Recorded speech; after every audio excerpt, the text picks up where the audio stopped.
Alors, maintenant, nous allons voir donc l'atelier de Bruno Jacta, qui travaille à l'université de Tsukuba et qui va nous présenter comment ancrer les bases de la prononciation du français dès le début du semestre. La parole est à toi.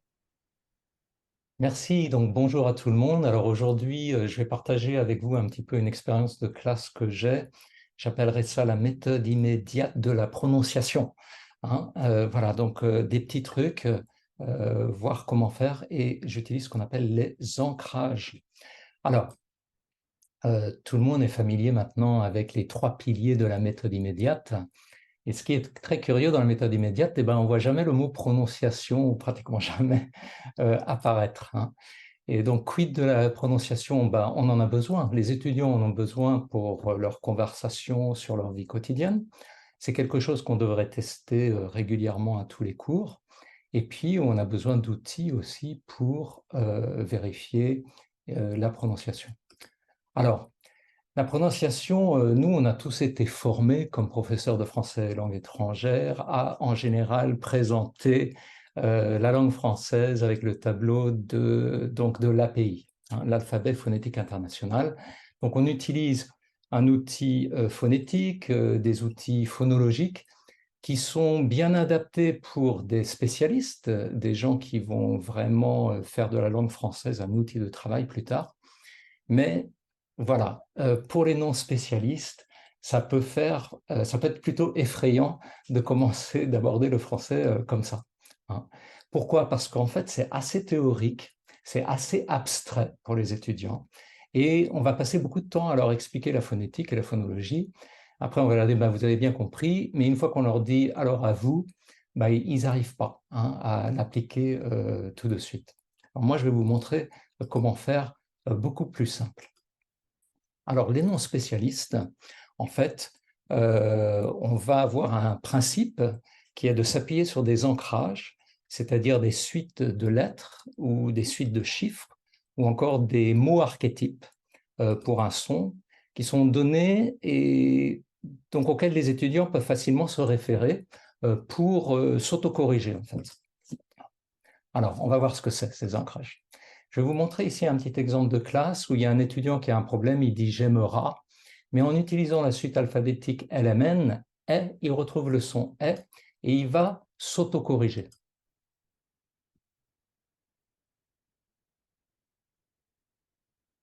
Si tu as A, A, I, d'accord, c'est comme ça se prononce comment? Oui. Alors, oui, ça se prononce G, oui, d'accord, ça va. Voilà, donc vous voyez, il a pu s'autocorriger en utilisant la suite LMN, il a juste dit L, et puis avec un petit effort, il y est arrivé. Alors, ce qu'il faut savoir, pour utiliser les ancrages, on va devoir faire des choix. Alors, quoi enseigner aux non-spécialistes? Alors, les consonnes, ils les ont pratiquement toutes vues déjà avec l'anglais, donc il ne faut pas perdre son temps à tout enseigner les consonnes du français. Par contre, le R, surtout en combinaison avec d'autres consonnes, là c'est important de le voir, le R français. Le je, ge, ze aussi en français, ce, ze, que. Il y a par ailleurs le H muet qu'il faut voir, évidemment, puisque c'est très différent de l'anglais, et puis le CH qui peut se prononcer choke. Si vous arrivez à leur faire apprendre ça au niveau des consonnes, dès le premier semestre, leur prononciation va se mettre à peu près en place. Par contre, les voyelles, c'est une autre paire de manches en français. Là, il faut tout voir, parce qu'ils vont trop s'habiller sur l'anglais. Donc les combinaisons de lettres, bien sûr, le E final, le ER final aussi, il se prononce E ou R, etc. Et donc, vous voyez ici entre braquets, je présente les sons dans la graphie dans laquelle les étudiants sont les plus à même de les trouver dans les manuels. Donc le son OU, je vais le présenter OU, le son U, je vais le présenter U, et non pas le présenter Y comme dans l'API. Et ça permet donc d'enlever une couche de complexité qui va vraiment aider les étudiants. Alors, enseigner la méthode immédiate, la prononciation, ça se fait dès le premier cours. Et utiliser l'alphabet, ça aide à donner aux étudiants cette idée d'ancrage. Comment? Alors, ne pas enseigner l'alphabet dans l'ordre, mais regrouper par son. Vous avez ici, par exemple, AHK. Donc, on va apprendre AHK, AAA. Pareil avec le son E, on va le voir avec B, C, D, etc. Et on va ouvrir un petit peu le son E, on va passer à E directement. F, ils connaissent bien LMN en anglais, c'est assez proche, un peu différent, etc., etc. Donc, on les voit par regroupement. On fait travailler par paire ou par groupe de 3 ces oppositions, chacun à leur tour, B, F, C, L, D, M, et très rapidement, ça se met en place. Alors pour les Japonais, il faut voir le G et le J, parce qu'ils ont tendance à insérer un D, J. Hein. Après, vous avez différentes techniques pour l'opposition E, U, qui est très importante à placer dès le premier cours. N'y passez pas plus de 2-3 minutes. Et puis le R dont on vient de parler. Alors, une fois qu'ils ont travaillé par regroupement de sons comme ça, qu'ils y sont arrivés, après, sans avoir besoin de répéter, ils vont réussir avec le code couleur ici à retrouver le son et par groupe de 3, ils vont réussir à dire l'alphabet français directement. Ça, vous pouvez le faire en 10-12 minutes au premier cours. Et intégrer aussi les chiffres, ils aiment bien connaître les chiffres dès le premier cours de 1 à 10. Comme vous avez vu dans la suite d'avant, 1, 2, 3, on peut dire 1, 2, 3, donc 2 c'est comme E, Wa c'est comme 3, le son 1 comme 1, etc., E comme 9, etc. Alors tout ça, je l'ai regroupé dans des tableaux. Donc je projette ça à l'écran dès le premier cours. Je ne passe pas dans tout le tableau, je fais que de l'utilisation, j'explique pas le tableau en fait aux étudiants. Ils voient rapidement les sons qui apparaissent ici sur la colonne de gauche. Ils ont les keywords, je dis aussi key sound en japonais. Et on a ici les suites, donc A comme ABC, E comme 1, 2, 3, I comme X, etc. Et dès le premier cours, vous pouvez introduire oh là là, ils adorent, et ça, ils se souviennent. Et puis après, ils se souviennent bien de la graphie qui va avec O. Le tu, on le voit avec tu t'appelles comment. Le prof, je suis prof de français, mais je me présente toujours comme ça au premier cours. Bonjour, français, Japon sont des mots archétypes pour des sons que vous pouvez introduire dès le premier cours. Voilà. Alors, pourquoi l'ancrage? Parce que ça simplifie tout. Ça simplifie tout pour le prof, tout pour les étudiants. Et puis en plus, les étudiants, ils se disent, mais finalement, je peux maîtriser la prononciation du français. C'est tout à fait faisable. Hein. Voilà, donc c'est ça, la formule directe de l'enseignement de la prononciation adaptée à la méthode immédiate que j'utilise. Je vais vous montrer quelques exemples. Par exemple, une étudiante qui ne prononçait pas le mot vert correctement va s'autocorriger en regardant le tableau qui est donc à l'écran. On ne le voit pas sur la vidéo, mais elle va regarder. Ah, se prononce comment? Oui. Voilà. Alors, regarde. Ça prononce comment ici?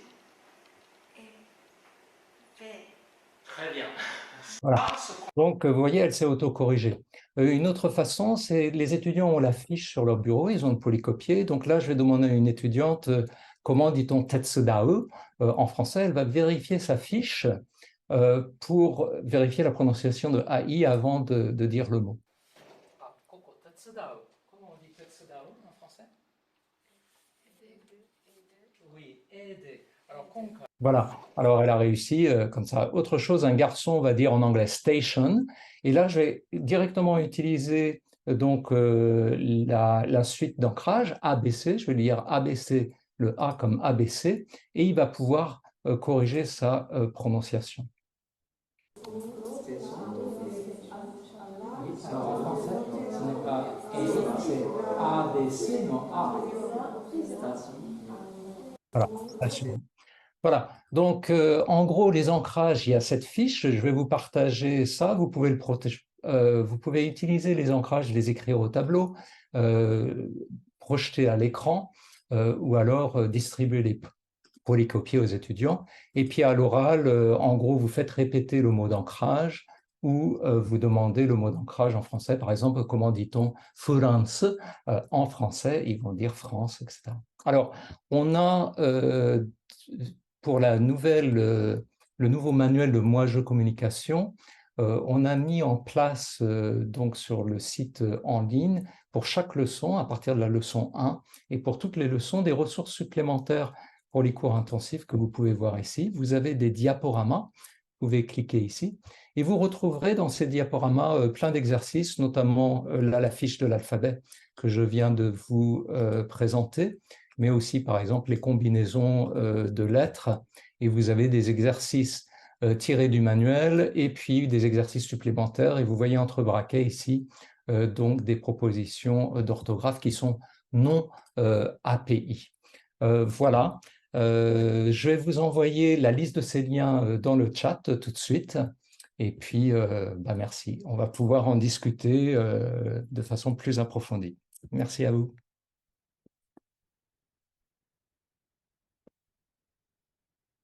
Euh, En tout cas, merci beaucoup, Bruno, pour cette présentation. C'était vraiment très clair. Alors, je vois qu'il y a déjà tout de suite des questions. Donc, on va enchaîner avec Alexis et sa question. En tout cas, merci beaucoup pour cette très belle présentation. Merci. Je vous envoie dans le chat tout de suite tous les liens là, hein. Tac, ça y est. Voilà, pour ceux qui veulent. Ok, merci Bruno, comme toujours, c'est passionnant.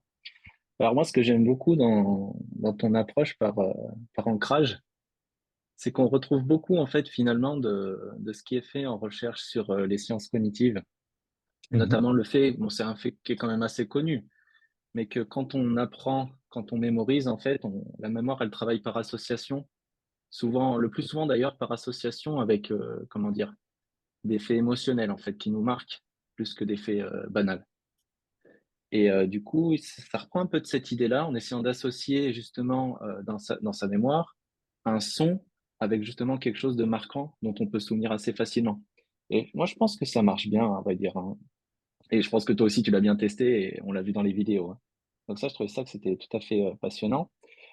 J'avais une petite question quand même sur la présentation. Je vois que tu fais ça quand même assez rapidement pour la présentation de l'alphabet. Et finalement, comment tu traites le rapport phonigraphie et notamment le fait que finalement, quand tu dis A, B, C, D, E, F, G, surtout pour les consonnes, à vrai dire, tu parles de dénomination en fait d'un caractère, mais pas de sa prononciation. Par exemple, K, quand tu vas l'utiliser dans la langue, ça va être le son K en fait. Il va pas avoir le A après. Et je trouve que ça, c'est peut-être important. Alors, est-ce qu'ils l'intègrent vu qu'ils l'ont vu en anglais naturellement? Et je pensais à la lettre Y, par exemple. La lettre Y, dans sa dénomination, et rien ne t'indique que ça va être la prononciation I ou la prononciation I, par exemple. Mhm. Donc le iota ou le I. Et donc je me dis, est-ce que ça vaudrait pas le coup peut-être sur ces caractères-là, sur ce caractère relation phonographie, peut-être de préciser quelque chose. Et puis j'avais une deuxième question aussi sur finalement comment tu traites la différence avec la translittération en lomadi. Parce que ça, c'est un problème qui est assez récurrent, notamment qui fait que sur j'aime, le E final, ils vont avoir tendance à le prononcer comme un E accentué, parce que dans les Lomadi, il n'y a pas d'accent, mais le E simple est prononcé à la japonaise, ou alors la confusion avec le L ou le R. Enfin, t'en as plein aussi, bah, évidemment, comme tu disais, le J qui est prononcé avec une consonne d'appui avant, le J, par exemple. Ces phénomènes-là, comment tu les traites finalement? Voilà, D'accord. des petites questions. Ok, merci Alexis pour tes questions et tes remarques du début. Oui, moi je me suis beaucoup appuyé sur les sciences cognitives en fait pour développer ça. J'en ai pas parlé ici, mais effectivement, ce dont tu parles, l'association qu'ils font avec un mot archétype, fait que ça marche très bien parce qu'il y en a très peu finalement et on revient toujours aux mêmes choses. Donc ça facilite vraiment la tâche. Euh, je vais partager mon écran pour vous remontrer un petit peu le tableau en détail, parce qu'Alexis donc se pose la question. Évidemment, le Y, par exemple, tu vois, il apparaît ici, mais au premier cours, je ne l'aborde pas. C'est-à-dire, euh, l'objectif, c'est d'avancer petit à petit. Et c'est pendant tout le semestre, on va affiner les choses, hein. Donc le Y, ils l'apprennent dans l'alphabet, ils apprennent à le dire Y, mais plus tard, on va voir effectivement qu'il se prononce I comme X, par exemple, hein. Donc ça, c'est des choses que, si tu veux, Alexis, que je mets en place petit à petit. Et par rapport donc à ce que je vous ai montré là, sur le site de Alma, en fait, c'est dans les diapos.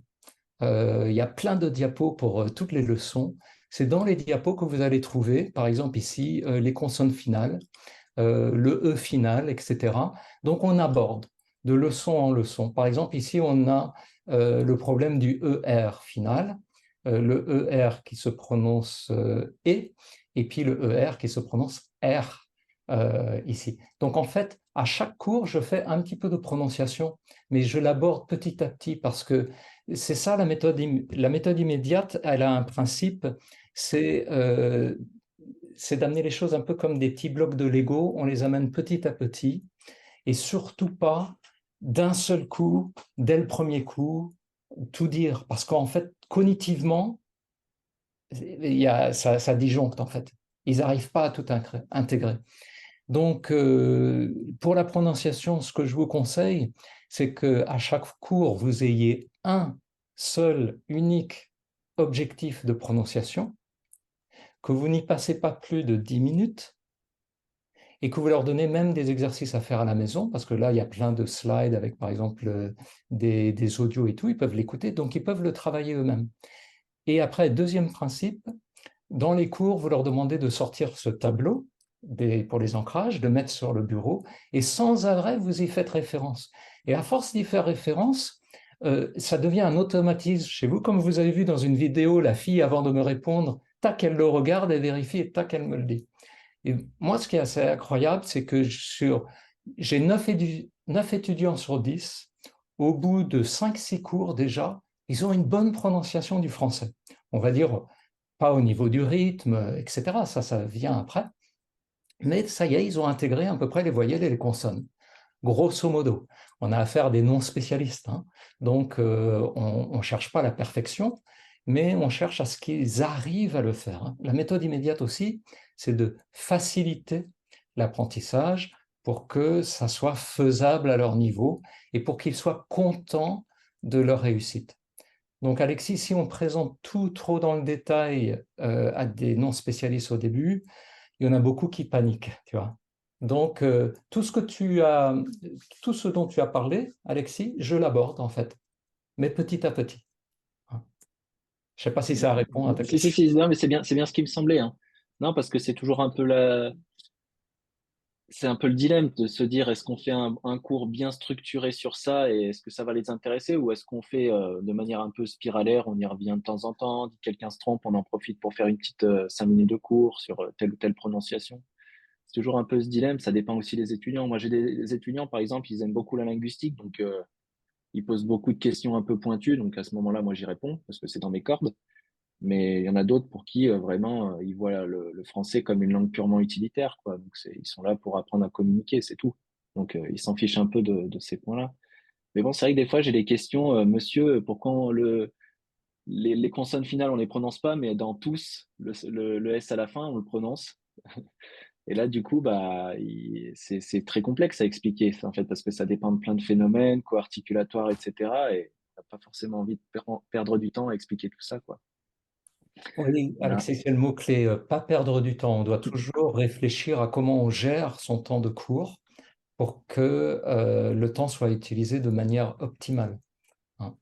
Et Ouais. donc, ça dépend en face de qui on est, hein, En tout cas, effectivement. merci Alexis pour cette Ok, question. Est-ce je que laisse la parole. quelqu'un d'autre a une question? Ou des Ah, commentaires. Mallory? Oui, comment ça va? M'entendez bien? Ok. Moi, c'est par rapport à quand tu présentais l'alphabet Mhm. et tu montrais, il y avait le rouge et le vert, ou tu présentais en opposition, que tu disais les lettres. Mhm. Donc tu présentes pas juste toutes les couleurs rouges d'un coup, tu switches, du moins tu passes d'une colonne à l'autre. Ici, Oui, alors au début, tu travailles vraiment la position du et et avec d'accord. B, C, D, G, P. Moi, j'utilise un Mhm. élastique. Je leur montre avec des élastiques comment ça marche. D'accord. Voilà. Et Ok. puis après, je passe au E. Et puis Mhm. après, je passe au F. Donc, tu Mhm. fais par groupe. Alors, moi, je le fais comme Ouais. ça. Je vais jusqu'au bout. Et puis Mhm. après, quand je reviens, je les laisse s'entraîner un petit peu. Après, je reviens. Et après, je les fais travailler par opposition parce que celle-là, elle marche bien. D'accord. Bien positionner le et le est. Et dès le Mhm. premier cours, en fait, ils y arrivent grâce à ça. Ok. Ils y D'accord. arrivent. D'accord? Ok. Donc là, voilà, c'est comme ça que je Ok. fonctionne. Non, parce que moi aussi, j'aime bien séparer les lettres comme ça par Mhm. type de son, quoi, on va dire. Mais j'avais pas pensé au code couleur, en tout cas. Donc, D'accord. et puis l'opposition aussi, travailler l'opposition comme ça. Merci pour cette bonne idée. Dans la prononciation, c'est beaucoup les contrastes, hein, qui aident à prendre conscience de où ça se positionne, hein. Donc, on travaille beaucoup avec les contrastes, travailler avec les paires minimales. Ça, c'est le B à bas, je dirais, de la prononciation. Une page que j'ai vraiment tout de suite moi, utilisée dans mes cours, puisqu'avec les numéros au-dessus de l'alphabet, on peut tout de suite mettre un jeu où l'étudiant dit un numéro et son partenaire doit dire la lettre correspondante au numéro. Donc c'est vraiment, moi j'ai vu cette fiche-là et je l'ai tout de suite adoptée et je vous la conseille. Ah oui. Pardon, quelle fiche? Ah, Alors, la page qu'il a montrée. oui, alors en fait, j'ai enlevé les numéros Ah ici. d'accord. Donc, Chloé, la fiche qu'elle a, je pourrais vous la renvoyer. Il y a des numéros en dessous parce que je fais un petit exercice où je dis aux étudiants, ils disent en japonais, par exemple, ils disent goban. Et dans un groupe, c'est celui qui prononce correctement le plus rapidement le E, par exemple, hein. Et puis après, ils vont dire juban, le J, etc., etc. Donc, on peut faire des petites activités. Oui, Chloé, merci d'avoir montré ça. Dans le diaporama, il y est avec les numéros, hein. Donc le lien vers le diaporama, vous l'avez. On a le temps pour une dernière question. Est-ce que quelqu'un a une question? Peut-être Madame Moulin, Madame Renaud, Monsieur Lopez? Ah, Madame Renaud a levé la main. Allez-y. Pardon. Je reviens sur ce qu'Alexis avait dit parce que j'ai un problème quand ils mémorisent pas les lectures, ils mettent forcément en katakana. Est-ce qu'il y a une méthode, comment ils peuvent se rappeler? Il faut bien qu'ils aient quelque chose pour chez eux quand ils rentrent, que ça Ah leur oui. rappelle. Comment éviter qu'ils mettent en katakana? Merci d'avoir relancé sur ce point. Je n'avais pas répondu à Alexis, effectivement. Alors moi, les katanas sont proscrits dans mon cours. Je leur dis dès le début, pas de katakana. Et je leur donne le tableau et je leur dis, si vous suivez le tableau, vous pouvez tout faire avec. Et en fait, ils y arrivent, hein. Alors, vous allez toujours en avoir deux ou trois dans le cours qui vont comme ça faire des katakana. Et puis, je leur dis, bah non, non, fais pas ça parce que ça correspond pas au son français. Et puis, en fait, c'est dommageable, les katakana. Ouais. Parce que là, c'est vraiment trop approximatif. Par contre, si vous utilisez les ancrages et si vous mettez bien en place l'alphabet, les chiffres de 1 à 10 et juste les 5 mots là, oh là là, prof, bonjour, France et Japon, si vous mettez ça en place dès le premier cours, ils ont tout en fait. Et après, ils ont les audios, etc., pour s'entraîner à la maison et tout. Donc, si vous leur donnez cette approche-là dès le début et s'ils ont de quoi s'appuyer, ce référentiel-là pour s'appuyer, qui est très simple, ils y arrivent. Enfin, moi, ça fait 2 ans que je fais ça. Ça fait 2 années que j'expérimente avec et je suis très content, hein, parce qu'autrefois, je faisais l'API et puis c'était assez catastrophique. D'accord, merci. J'ai juste un petit commentaire extrêmement bref, hein, qui est que je trouve ça très intéressant, cette notion d'ancrage, parce que c'est par opposition à une explication rationnelle qui ne sert à rien en termes d'assimilation. Et donc, c'est vraiment la méthode immédiate. On est dans la logique de assimiler pour s'exprimer. Et c'est un objectif qui doit être bien, on doit être conscient de cet objectif parce que faire comprendre et faire utiliser, ce sont 2 choses différentes. Donc j'aime vraiment bien et je dois dire que c'est quelque chose qui me paraît intéressant pour tous les enseignants qui enseignent en première année, surtout parce que on peut être tenté justement au début de la première année de passer trop de temps là-dessus et de mettre de la confusion dans l'esprit des étudiants et c'est dommage que ça se passe comme ça ne devrait pas se passer comme ça et je dois dire que jusqu'à cette présentation aujourd'hui même, j'avais jamais eu de système très clair, qui présentait une alternative en fait, Ah ouais. Bon. Non, Mais mais merci beaucoup Bruno et merci. pardon, vas-y, ouais. Non, non, j'allais dire, mais Bruno, on peut tout à fait utiliser l'API, hein, comme encore, si on a des spécialistes, etc. Là, on peut, ou des futurs linguistes, des futurs interprètes, des futurs pourquoi pas, hein, s'ils ont pas mal d'heures de cours. Mais s'ils ont que 1 ou 2 heures de cours par semaine, je ne sais pas, moi j'éviterais, j'utiliserais cette méthode beaucoup plus simple et qui, pour moi, elle marche extrêmement bien. Donc, voilà, c'est ce que je voulais partager avec vous aujourd'hui. Bien. Après, Merci beaucoup. il y a quelques... Ah, oui, il y avait quelqu'un qui voulait parler, excusez-moi. Je crois que l'heure est arrivée de Ah, terminer. Je vais juste préciser juste une information, c'est que les documents que tu as envoyés dans le chat de Zoom, là maintenant, on va les mettre sur YouTube, hein. Donc comme cette présentation sera sur YouTube, dans le descriptif de la vidéo, il y aura des liens. Donc les gens qui vont découvrir cette présentation sur YouTube ultérieurement pourront aller dans la description et cliquer sur les liens et avoir ces documents qui sont qui ont beaucoup de valeur à mon avis. Ok, eh bien, nous sommes rentrés dans les 5 minutes de transition. Alexis et Emmanuel, vous aviez des commentaires et des questions. Ça, je pense que ça pourra attendre la fin. Je pense qu'on gardera quand même quelques minutes à la oui, fin oui, moi, pour c'était pas important, c'était D'accord. voilà, pour parler d'un autre. un autre point. Bon, en tout cas, c'est bien noté. Garde-la sous la main. Il y aura sûrement du temps pour en parler. Et donc, si vous voulez maintenant vous déplacer dans l'autre groupe pour aller voir la présentation de Madame Yumiko Okamoto, ben, n'hésitez pas. Si vous voulez faire une pause, c'est le moment. Je me rends là-bas parce que je suis modérateur là-bas. Allez, tout le monde, au revoir. À bientôt.